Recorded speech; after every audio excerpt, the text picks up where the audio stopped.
नमस्कार दोस्तों, स्वागत है आप सभी का हमारे इस चैनल गरुड़ धर्मार्थ पर। दोस्तों, यदि आप भी अपनी लाइफ में कुछ नया सीखने की चाह रखते हैं तो इस चैनल को अभी सब्सक्राइब कर लें। दोस्तों, भगवान सूर्य देव को जल चढ़ाते समय भूल से भी ना करें। ये गलतियां पुराणों के अनुसार कहा जाता है कि दुनिया के सभी मनुष्य को स्नान करने के पश्चात भगवान सूर्य देव को जरूर जल चढ़ाना चाहिए। तांबे के लोटे से जल चढ़ाना बहुत ही अच्छा माना जाता है। जल के साथ अक्षत एवं भगवान सूर्य देव को जल चढ़ाने से सूर्य देव बहुत ही जल्दी प्रसन्न होते हैं। जल को चढ़ाते समय भगवान सूर्य देव के मंत्र का जाप भी करना चाहिए। इससे मन में सकारात्मक ऊर्जा प्रवेश करती है। जिन लोगों का स्वास्थ्य अक्सर खराब होता है, यदि वे लोग हर सुबह स्नान करने के उपरांत भगवान सूर्य देव को जल चढ़ाते हैं तो उनको स्वास्थ्य से संबंधित जितनी भी परेशानी होती है उन सभी का निवारण हासिल हो सकता है। बहुत लोगों की कुंडली में की दशा ठीक नहीं होती। इन लोगों को जरूर ही रोजाना स्नान करने के पश्चात भगवान सूर्य देव को जल चढ़ाना चाहिए। इससे उनको जो भी परेशानी है उसमें सुधार आ सकता है। सवाल यह है कि सूर्य भगवान को कैसे जल चढ़ाएं एवं कब जल चढ़ाएं। चलिए अब हम बात करते हैं कि भगवान सूर्य देव को जल चढ़ाते समय हमें किन बातों का ध्यान रखना चाहिए। यदि आप भगवान सूर्य देव को जल चढ़ाते समय ये गलतियां कर रहे हैं तो भगवान सूर्य देव को जल चढ़ाना और ना चढ़ाना एक समान है। आइए जानते हैं भगवान सूर्य देव को जल चढ़ाते समय होने वाली गलतियों के बारे में। हो सकता है कि इन्हीं गलतियों के कारण आपके रोजाना सूर्य देव को जल देने से भी आपको किसी भी तरह का कोई लाभ हासिल नहीं हो पा रहा है। किंतु दोस्तों, उससे पहले आपसे रिक्वेस्ट करते हैं कि वीडियो को लाइक जरूर करिएगा, दोस्तों को शेयर कर दीजिएगा और यदि आपने अभी तक आपने चैनल को सब्सक्राइब नहीं किया है तो चैनल को सब्सक्राइब, बेल आइकॉन दबाइए। सबसे पहली बात, पूर्व की ओर मुख्य रखें। सूर्य देव को सदैव पूर्व की ओर मुख रख के जल चढ़ाना चाहिए। जल चढ़ाते उस जल की छींटें आपके पैरों के ऊपर नहीं पड़नी चाहिए। सदैव इस बात का ध्यान रखिए कि जहां से भी आप जल चढ़ा रहे हैं उस स्थान से भगवान सूर्य देव को देने वाले अर्घ्य का जल आपके पैर में किसी भी हाल में नहीं गिरना चाहिए। यदि जल चढ़ाते वक्त तो आपके पैर में वो जल गिरता है तो अच्छी बात नहीं है, क्योंकि सूर्य देव क्रोधित हो जाते हैं। आपके ऊपर किसी की अशुभ दृष्टि भी पड़ सकती है। भगवान सूर्य देव को जल को चढ़ाते समय सूर्य देव के इस मंत्र का जाप करें, ओम सूर्याय नमः। दूसरी बात, बिना स्नान किए जल ना चढ़ाएं। भूल से भी ये गलती ना करें। बिना स्नान किए भगवान सूर्य देव को जल ना चढ़ाएं। सूर्य देव को स्वच्छता बेहद ही पसंद है।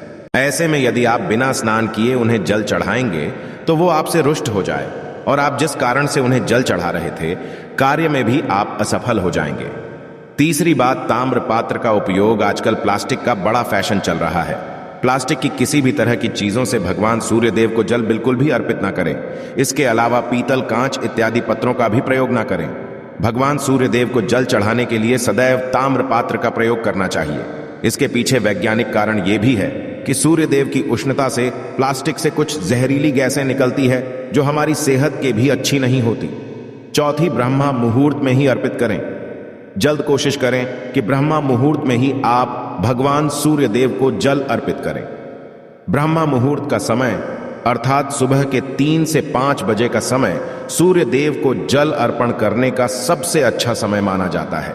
जल चढ़ाने से पूर्व आपके नियमित क्रियाकलाप भी पूर्ण होनी चाहिए। आप स्वच्छ वस्त्र पहनकर ही सूर्य, ऐसा करने से 9 ग्रह की कृपा जल चढ़ाने वाले मानव के ऊपर सदैव बनी रहती है। अक्षत एवं फूल जरूर हो। भगवान सूर्य देव को जल चढ़ाते समय जल में अक्षत, रोली, फूल जरूर होनी चाहिए। यदि आपके पास कुछ भी नहीं है तो अक्षत से काम चला सत्य है। बस खाली सिर्फ जल ना चढ़ाए। छठी बात, हाथ सिर के ऊपर रखे। सदैव अपने हाथ को सिर के ऊपर रखकर ही भगवान सूर्य देव को जल अर्पित करना चाहिए। जब जल की धारा देव को अर्पित करते वक्त गिरती है तो उसी धारा से सूर्य देव को देखना चाहिए। कहा है कि ऐसा करने से मानव भगवान सूर्य देव की कृपा बनी रहती है एवं मानव के मन में सकारात्मक ऊर्जा भी प्रवेश करती है। 7वीं बात, चप्पल ना पहने। भूल से भी आपके पैर में चप्पल नहीं होनी चाहिए। यदि आप भगवान सूर्य देव को चप्पल पहनकर जल अर्पण करेंगे तो वो आपसे रुष्ट हो जाएंगे और आपके जितने भी काम रुके हुए हैं वो सभी काम भी आगे नहीं पाएंगे। इसलिए सदैव भगवान सूर्य देव को नंगे पैरों में रहकर ही जल अर्पित करें। 8वीं बार, गुरुवार के दिन जरूर आप हर दिन भगवान सूर्य देव को जल चढ़ाएं या ना चढ़ाएं, किंतु गुरुवार के दिन सूर्य को जल जरूर चढ़ाना चाहिए, क्योंकि गुरुवार का दिन सूर्य भगवान का दिन होता है। इस दिन को जरूर ही हर मानव को भगवान सूर्य देव को जल अर्पित करना चाहिए। इससे यदि आपकी कुंडली में किसी तरह का कोई सूर्य से संबंधित दोष है तो वो दोष परिवर्तित हो जाएगा। भोजन ले। यदि आप भगवान सूर्य देव को हर दिन जल चढ़ाते हैं तो इस बात का जरूर ध्यान रखिए, आप गुरुवार के दिन मांस आहार का सेवन ना करें। लाल रंग की सब्जी मसूर की दाल ना खाएं। यदि आप गुरुवार के दिन मिष्ठान ग्रहण करते हैं तो ये बहुत ही अच्छी बात है। गुरुवार के दिन लाल कपड़े भूल से भी ना पहने। अब बात करें उपायों के बारे में, तो गुरुवार का दिन भगवान सूर्य देव को ही समर्पित होता है। भगवान सूर्य देव की पूजा करना बहुत अधिक लाभदायी होता है। वैसे तो हमें प्रतिदिन की भगवान सूर्य देव की पूजा करनी है, परंतु गुरुवार के दिन विशेष रूप सूर्य देव की पूजा कर लेनी चाहिए। तो आपको एक तांबे का पात्र लेना है। उस तांबे के पात्र में आपको जल रखकर भगवान सूर्य देव को हर गुरुवार को अर्पित करना है। यदि आप प्रतिदिन नहीं कर पाते हैं तो गुरुवार को जरूर करें। वैसे आपको प्रतिदिन भगवान सूर्य देव को जल जरूर होना चाहिए, चाहे आप कोई पूजा नहीं कर पाते हैं, समय नहीं है आपके पास, तो सिर्फ स्नान करने के पश्चात भगवान सूर्य देव को जल भी अर्पित कर देते हैं। तब भी के जन्म कुंडली के ग्रह दोष समाप्त हो जाते हैं और आपको जो भी परेशानियां होती हैं उन परेशानियों से मुक्ति मिलती है जब आप भगवान सूर्य देव को जल अर्पित करते हैं। गायत्री मंत्र का जाप करें। गायत्री मंत्र का जप आप यथासंभव कर सकते हैं। यदि आपके पास समय है तो 108 बार कर लीजिए, नहीं तो जितनी देर आप जल दे रहे हैं वहां पर खड़े होकर सूर्य देह के सामने 5 मिनट तक कर लीजिए। इससे बहुत लाभ होता है। गायत्री मंत्र का जप, जैसे भगवान सूर्य देव को जल अर्पित करते समय जब हम गायत्री मंत्र का जप करते हैं तो हमारी नौकरी में यदि कोई बाधा आती है तो वो दूर होती है, नकारात्मक ऊर्जा दूर होती है। गुरुवार के दिन सुबह जब आप भगवान सूर्य देव को अर्घ्य देते हैं तो उसमें थोड़ा सा गुड़ लीजिए। इससे क्या होगा? इससे आपकी सभी कामनाएं पूर्ण होंगी। यदि आप भगवान सूर्य देव को जल अर्पित करते हैं, उसमें साथ थोड़ा गुड़ मिलाकर अर्पित करते हैं तो आपकी सब पूर्ण हो जाती है। भाग्य का साथ बहुत लोगों को नहीं मिलता है। बहुत से लोग कंप्लेंट करते हैं कि हमारा भाग्य हमारा साथ नहीं देता है। ऐसे में भाग्य का कारक माना गया है, प्रबल कारक माना गया है भगवान सूर्य देव को। तो भगवान सूर्य देव सुबह जल देते हैं, तो जल देते समय आपको गायत्री मंत्र का जप करना है और उसके अलावा आपको भाग्य का साथ चाहिए तो गुरुवार के दिन गुड़ और चावल का दान करना अच्छा माना जाता है। गेहूं का भी कर सकते हैं। गेहूं और गुड़ का दान करना बहुत श्रेष्ठ माना जाता है और इसको करने से आपके सभी काम बनने लग जाते हैं। यदि आप ये दान करते हैं तो सूर्य देव की कृपा से आपके जो काम होते हैं, जो रुके हुए हैं, बनने जाते हैं। भाग्य का साथ आपको हासिल हो जाता है। यदि आपके आत्मविश्वास में कमी आ गई है, पराक्रम में कमी आ गई है, आत्मविश्वास आपका कमजोर होता जा रहा है, तो ऐसे में आपको चाहिए कि गुरुवार के दिन माथे पर लाल चंदन का तिलक लगाए। लाल चंदन जल में डालकर भगवान सूर्य देव अर्घ्य दे दीजिए और अपने माथे पर भी आपको लाल चंदन का तिलक लगाना है। जब आप जल देते हैं भगवान सूर्य देव को, तब आप उसमें लाल चंदन डालेंगे। जब भगवान सूर्य देव को जल अर्पित करते हैं तो उसके पश्चात उस तांबे के पात्र में थोड़ा सा जो लाल चंदन है वो किनारे पर लगा होता है। जब हम कोई भी वस्तु डालकर अर्पित करते हैं तो किनारे पर थोड़ा सा लग ही जाता है। उसकी अनामिका उंगली में आपको लाल चंदन लेना है और इसे अपने मस्तक पर है। यदि आप ये प्रतिदिन करते हैं तो निश्चित बहुत जल्दी आपके आकर्षण में वृद्धि होती है, आपके सभी काम लग जाते हैं। आप यदि व्यापार करते हैं तो आप जिनसे भी डीलिंग करते हैं, जिनसे भी आपका व्यापार है, जिनसे भी आपका व्यापारिक रिश्ता है, बहुत मजबूत स्थिति में होता है। आपके मान सम्मान के साथ आपके आत्मविश्वास में भी वृद्धि होती है। भगवान सूर्य की कृपा पाना चाहते हैं तो लाल मसूर की दाल किसी ब्राह्मण को गुरुवार के दिन दान कीजिए। यदि आप ब्राह्मण को लाल मसूर की दाल दान करते हैं तो इससे आपके जन्म कुंडली ग्रह दोष दूर होते हैं। ये आप 7 गुरुवार कर लीजिए जैसे कि आप दान करते हैं। अब जैसे इस गुरुवार से आपने शुरू किया तो 7 गुरुवार लगातार कर देंगे तो आपको बहुत जल्दी लाभ हो जाता है, ग्रह दोषों से मुक्ति मिल जाती है। गुरुवार के दिन गुड़ खाकर किसी काम पर निकलना, जैसे प्रातःकाल आप थोड़ा सा गुड़ खा लेते हैं तो इससे भगवान सूर्य देव जाते हैं। और गुड़ और चावल से बनी हुई खीर यदि आप भगवान सूर्य देव को चढ़ा तो इससे दिन भी बहुत अच्छा हो जाता है। भगवान सूर्य देव को अर्पित करने के पश्चात आप ये खीर प्रसाद स्वरूप स्वयं ही खा सकते हैं और परिवार के सभी लोग खा सकते हैं। इससे आपकी तरक्की होती है। जीवन में आपको सफलता की प्राप्ति होती है। व्यापार हो, नौकरी हो, हर जगह आपको तरक्की होती है।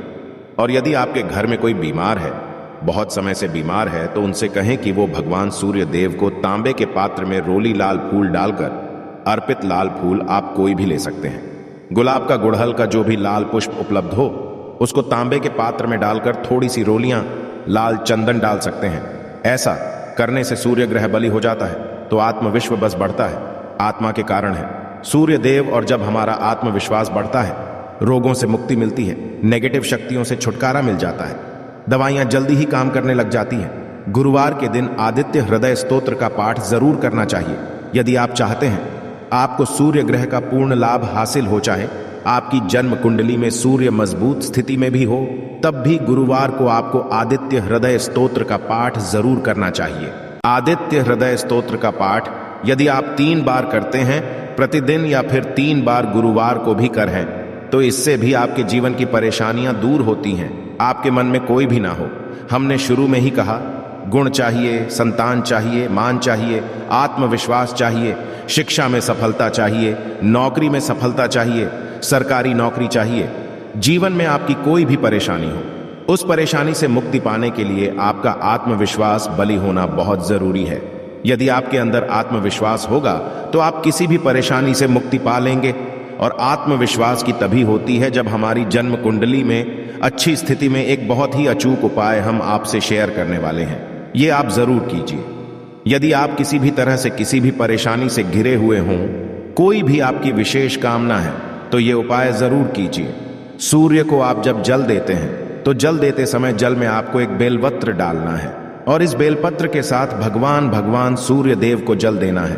तो आप तांबे का पात्र ले लीजिए, उसमें सा जल डालें, थोड़ा सा जल डालें, थोड़ा सा रूल ही डालें, और इसके साथ ही एक बेलपत्र डाल दीजिए। आप थोड़े से अक्षत कर सकते हैं। क्या होता है? चावल होता है जिसके टूटे हुए दाने ना हो, बिल्कुल साबुत चावल होता है, उसे अक्षत कहा जाता है। तो थोड़े से अक्षत, रोली और बेलपत्र डालकर भगवान सूर्य देव को जल देना है। 7 बार में आपको जल देना है। जैसा कि बताया जाता है, आपको 3 बार में जल देना चाहिए। रोक रोक कर एक ही पात्र का जल हम 3 बार में देते हैं। हमें बेलपत्र डालना है, तो इस विशेष सामग्री की वजह से हम इस जल को 7 बार में भी दे सकते हैं। तो आप रोक रोक उसी जल को, एक पात्र के जल को ही 7 बार में दीजिए। भगवान सूर्य देव को देखते हुए आपको सूर्याय नमः, ओम ह्रीम सूर्याय नमः है, तो इस तरह से आप इस मंत्र को बोलते हुए यदि भगवान सूर्य देव को जल अर्पित करते हैं, तो जल्दी ही आपके मन की कामनाएं पूर्ण हो जाती हैं। आप जो भी कामना है भगवान सूर्य देव से कही। थोड़े समय तक आप आदित्य हृदय स्तोत्र का पाठ कर सकते हैं। चाहे तो 1 या 3 बार या फिर 108 बार गायत्री मंत्र का जाप कर लीजिए, या भगवान सूर्य देव का कोई भी एक मंत्र जिसका आप 108 बार जप कर सकते हैं। जरूर इस प्रयोग को करने के पश्चात कीजिए, इससे आपकी कामना बहुत जल्दी पूर्ण हो जाती है। दोस्त, आज की वीडियो में हमने सूर्य को मजबूत करने का उपाय बताया। को मजबूत करना बहुत जरूरी है। सूर्य आत्मा के कारक है, और सबसे जरूरी है आत्मविश्वास का बली होना।